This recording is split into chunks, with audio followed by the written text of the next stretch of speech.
Genesis 50 from the ESV. Then Joseph fell on his father's face and wept over him and kissed him.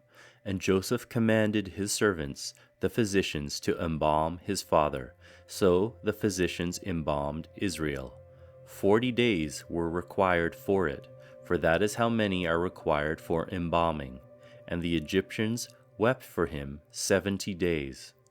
And when the days of weeping for him were past, Joseph spoke to the household of Pharaoh, saying, If now I have found favor in your eyes, please speak in the ears of Pharaoh, saying, My father made me swear, saying, I am about to die.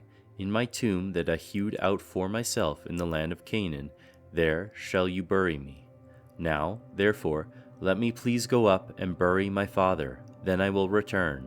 And Pharaoh answered, Go up and bury your father as he made you swear. So Joseph went up to bury his father.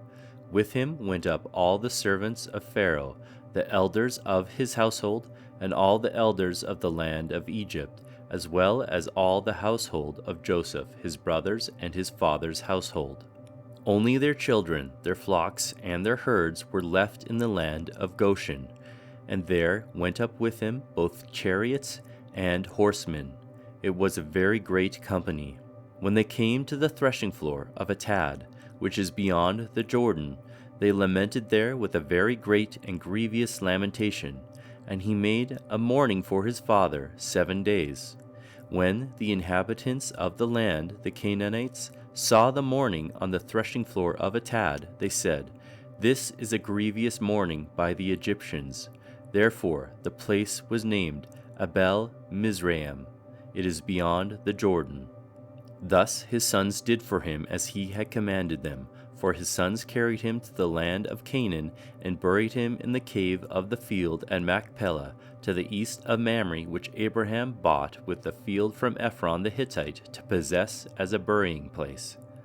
After he had buried his father, Joseph returned to Egypt with his brothers and all who had gone up with him to bury his father. When Joseph's brothers saw that their father was dead, they said, It may be that Joseph will hate us and pay us back for all the evil that we did to him.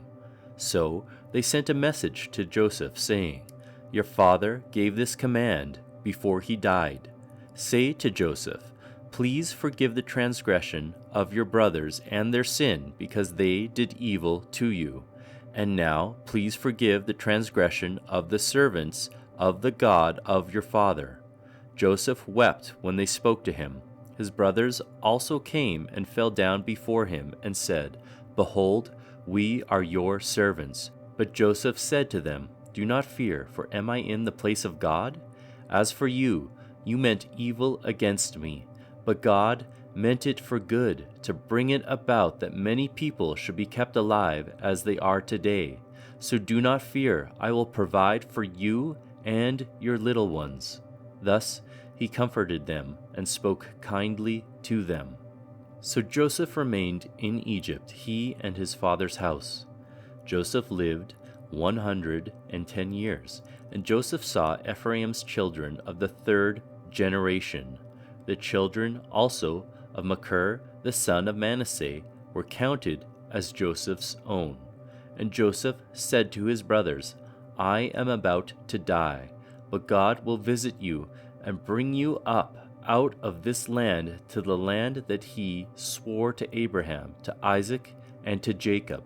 Then Joseph made the sons of Israel swear, saying, God will surely visit you, and you shall carry up my bones from here. So Joseph died, being 110 years old.